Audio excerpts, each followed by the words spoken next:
Halo, kali ini kedatangan Pak Yusuf Handika. Pak, gimana sih menurut Bapak kalau orang-orang krematorium yang ada calo-calonya yang naikin harga sampai setinggi mungkin, sedangkan kan lagi kondisi pandemi seperti ini Pak, kasihan kan buat mereka. Kalau menurut Bapak gimana Pak?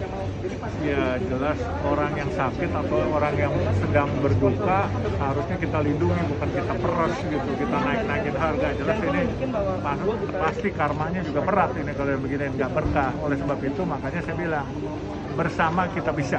Kita lawan kartel-kartel ataupun calo-calo yang nakal. Calo-calo yang nakal kita serahkan ke kepolisian, kartel-kartel serahkan ke saya untuk kremasi atau sebagainya. Kita berantem Pak ya. Lantas kita harus Soalnya kasihan kan untuk mereka-mereka. Sedangkan kan kalau saya sendiri kan saya korban nih Pak. Saya juga pernah, apalagi sekali pergi keluarga saya 4 orang. 80 juta kali 4 320. Ya, maksudnya kayak gitu kan lumayan kan. Untuk beberapa oknum kan mungkin kalau misalnya sampai nggak ada yang ini, mereka terpaksa harus mengeluarkan biaya itu, cari dari mana kan susah banget nih Pak. Iya. Maksudnya mereka harus lebih, jangan sampai kayak gitu memanfaatkan situasi seperti ini. Benar nggak Pak? Iya, itu mereka pakai ilmu aji mumpung. Kalau mau cari untung boleh, tapi jangan cari untung dari orang sakit atau orang berduka. Cari untung yang lain silakan, mau sebanyak-banyaknya. Tapi kalau yang begini, kalau perlu kita nggak untung atau kita buntung dikit, anggap aja sedekah. Ya, Itu udah bantu orang Pak ya. Ya.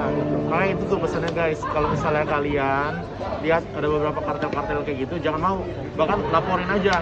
Itu namanya kan udah memeras untuk orang-orang juga lagi berduka. Jadi mari kita berantas semua kartel-kartel kurang ajar.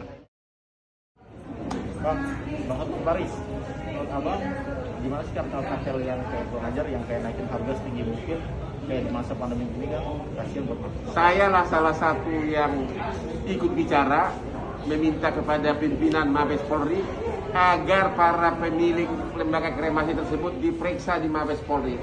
Saya waktu itu di IG saya mengatakan kena dugaan pasal 368 KUH pidana dugaan pemerasan, dan saya dihubungi Mabes Polri segera. Dan sekarang sudah berlangsung penyelidikan. Berarti kalau saya sendiri bisa bikin laporan dong? Bisa. Nanti nama Anda akan saya kasih tahu ke Mabes Polri ya. Mantap. Iya. Kita berantas semua orang-orang kartel-kartel yang memanfaatkan situasi COVID-19 ini. Hotman Paris dan Jeffrey.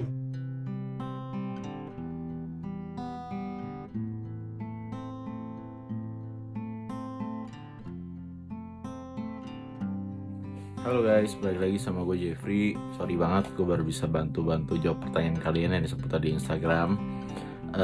Seputar yang kayak mereka banyak tanya banget biaya kremasinya, terus obatnya, vitaminnya, oksigen dan lain-lain, sampai tahap-tahap cara masuk ke gimana cara bisa masuk ke IGD. Gue bantu buat mereka sampai kremasi kayak gitu. Tapi kemarin gue agak sedikit kaget tentang biaya kremasi. Yang orang bisa markup sampai setinggi-tingginya. Maksud gue ya ini kan lagi dalam situasi seperti ini gitu loh, kasihan. Kita bisa bantu sama-sama saudara, kenapa kita harus saling kayak gini dulu sih? Bisa gak sih ketika kita gak tahu nanti ke depannya, gak ada yang tahu kita tuh akan kena apa enggak gitu. Nah nanti kalau misal posisi seperti itu kan kasihan juga sama kalian. Jadi kalau bisa saling bantu, kenapa nggak kita coba sih dari hal kecil yang bisa menjadi menurut orang lain yang terima jadi hal besar gitu. Kayak kemarin, sorry banget, gue juga bener-bener lagi kacau banget, juga agak masih sedih ya, namanya orang tua ya bro ya. Ada banyak yang nanya gue biaya kremasi, karena biaya kremasi gue mahal segala macam kayak gitu-gitu. Buat kalian nih guys, just information buat kalian, kremasi kemarin gue udah lihat di beberapa berita, kalau nggak salah kremasi di daerah Cilincing itu cuma kena sekitar 7 juta ya. Nah itu ada juga yang gue udah nonton beritanya juga, sampai yang ternyata gue kremasi itu, jasa kremasi dan lain-lain itu mencapai biaya 70 juta hampir 80 juta. Itu belum termasuk dengan biaya Gucci penempatan buat abunya itu gue beli itu sekitar 8 juta, belum biaya lain-lain. Jadi kayak ada beberapa hal yang kayak ketika gue kumpul keluarga kemarin sama saudara gue nanya, kayak kok bisa semahal itu, sedangkan ya biaya kan gak semahal itu. Dan ternyata karena dalam kondisi kepepet seperti itu, untuk ayah gue juga gak mau lah dia terlalu lama di ruang jenazah yang dingin itu. Kalau dari gue sendiri, gue aja gak kuat dingin, gimana dia. Jadi gue lebih mikir kayak ya udahlah buat bokap mah apa nggak masalah kayak gitu, karena kondisi juga jasa kremasinya semua rata-rata full. dari satu hal yang kita mesti pelajari di sini adalah nggak semua orang bernasib bisa seperti memenuhi hal seperti itu. Jadi jangan, kita di sini lagi masa-masa pandemi ini kayak kita tuh memanfaatkan kesempatan untuk yang lain, kayak mementingkan keuntungan dulu dibandingkan yang lain-lain. Bahkan kalau gue pun sendiri, kalau nggak terlalu penting nggak kerja pun nggak apa-apa dulu gitu loh. Karena kita harus benar-benar saling menolong, karena kita nggak tahu ketika kita akan membawa penyakit itu dan kita belum cek, ternyata hari ini kita cek, ternyata kita kepapasan dengan orang, akhirnya menjadi positif, dan kita, oh ya kemarin gue baru cek negatif, dan kita jalan ketemu orang, akhirnya orang itu juga kena. Jadi gimana? Jadi menurut gue akan lebih, menurut kalian bosen di rumah, bosen di apa? Akan lebih bosen kalian nyari rumah sakit penuh dan gak akan pernah dapat tempat gitu loh. Jadi guys, jangan mementingkan untuk kepentingan diri sendiri dulu, pentingin dulu dah kepentingan orang lain. Contohnya kayak hal yang tertimpa sama bokap gue mau masuk rumah sakit aja nggak bisa, segala macam kayak gitu muter berjam-jam cari rumah sakit. Ada di video sebelumnya gue udah ceritain seperti itu, cari nggak dapat, akhirnya dengan cara masuk ke dokter, IGD apa segala macam, dan akhirnya baru dapat tempat. Coba guys, coba seandainya itu terjadi dengan hal-hal orang-orang yang terdekat dengan kalian, akan terasa benar gak enak, apalagi orang-orang yang kalian sayang. Jadi menurut gue, coba deh tahan dulu egoisnya, jangan pergi-pergi dulu kalau nggak terlalu penting. Selain mencintai diri kita sendiri, ya kita harus mencintai diri orang lain juga gitu loh, jangan mementingkan diri sendiri. Habis itu next ada biaya rumah abu. Itu ada, gue rumah abu itu gue taruh di satu wihara yang cukup terkenal juga, ada kena biayanya sekitar 13-40 itu sekali bayar. Jadi seumur hidup untuk dibacakan parita kayak gitu karena gue orang Buddhis, jadi gue taruh di sana. Jadi itu sih biaya-biaya yang kalian mungkin yang nggak kejawab satu-satu kayak kemarin. Sorry banget gue nggak bisa balas satu-satu, tapi gue akan jawab di video ini kayak gini. Terus ada lagi tentang, oh ya, yang kalian tanya tentang diri gue, kenapa rambut gue sampai sekarang belum gunting. Banyak banget yang DM, Jeff kenapa nggak gunting rambut sih, udah kayak gitu. Just for information, gue rambut nggak boleh gunting. Rambut, bulu apapun, kayak apapun lah, kayak jenggot, semua, bulu kaki atau apalah, semua itu nggak boleh, karena harus sampai di masa 49 hari kepergian dari bokap gue baru boleh melakukan hal seperti itu. Terus gue vegetarian 49 hari juga menurut kepercayaan, jadi bisa membantu orang yang tulak dengan ada itu bisa dipermudahkan jalannya untuk menuju ke atas gitu loh.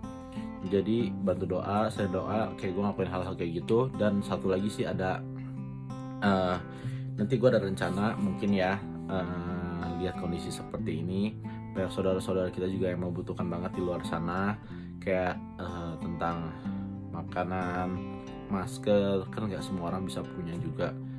Nanti mungkin ada kesempatan, doain aja ini berjalan dengan lancar. Gua dengan adik-adik gua, nyokap, dan beberapa teman-teman gua juga akan ngadain galang dana yang nanti akan dibuatkan untuk bagi-bagikan makanan, masker, kayak gitu-gitu untuk saudara-saudara kita yang tengah jalan di masa-masa seperti ini, kesulitan seperti ini, tapi tetap masih mengikuti protokol kesehatan dengan baik. Jadi tapi atas nama, nanti kalau dari gue sendiri pribadi, atas nama dari bokap gue sendiri akan gue tulis, ketika yang dari kalian akan ya tulis dengan nama kalian sendiri gitu. Jadi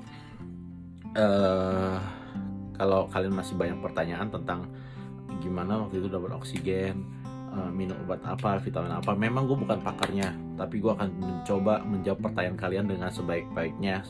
Dan ketika nanti gue jawab, kalian bisa konsultasi dengan dokter dulu, obat-obat yang ternyata gue anjurin atau gimana sama dokter kalian. Nanti baru kalian ini, jangan langsung dicerna dengan langsung ditelan ya, tapi kalian harus benar-benar simak dulu.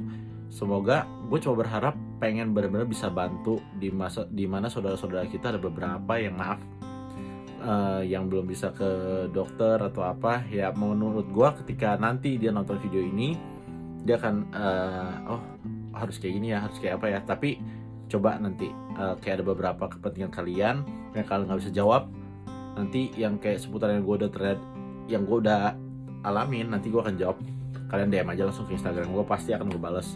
Tapi sabar, nanti ketika gue bales pasti satu persatu kan.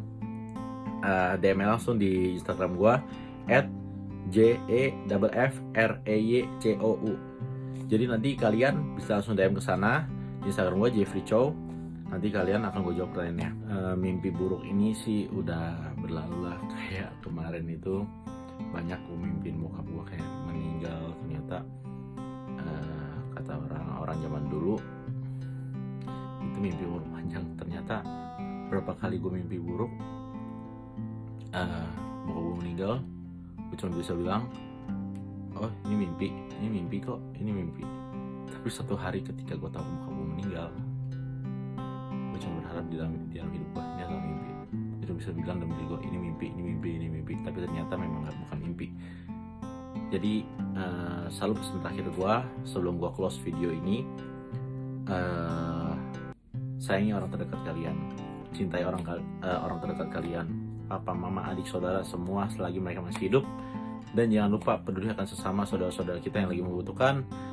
Jangan menjual alat-alat atau obat-obatan terlalu berlebihan karena saudara-saudara kita yang di Indonesia ini yang masih membutuhkan. Kalau bisa bantu mereka juga, jangan terlalu mementingkan diri sendiri. Itu pesan dari gue guys. Semoga ini bermanfaat. Video sangat bermanfaat untuk kalian.